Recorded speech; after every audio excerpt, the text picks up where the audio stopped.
Hello everyone.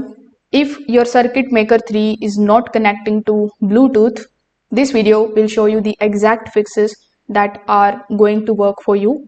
So first of all, you need to open the settings of your phone or your computer. So currently I'm in my computer, so I'm going to open the settings of my computer.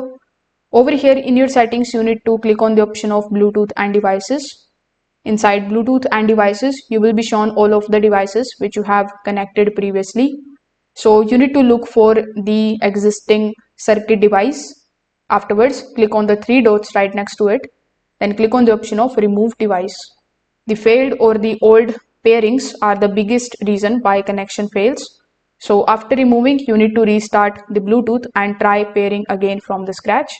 For that, click on the option of add device, then click on the option of Bluetooth, and then you can basically try pairing it again. Now, do not connect directly from the system Bluetooth first. You need to open the circuit design space, then you need to start a new project.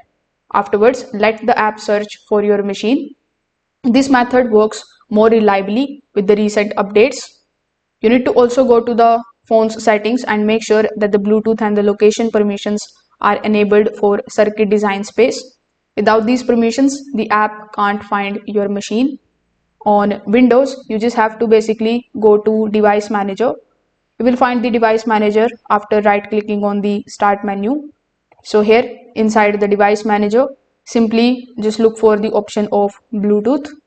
Over here, you need to see the Bluetooth drivers. So in order to update any of them, simply right click, then click on the option of update driver. Also turn off your Bluetooth, then restart your PC and then turn it back on before reconnecting. So you can try these methods and see if it is working for you. If this video helped you out, make sure that you like this video and subscribe to the channel. Thanks for watching.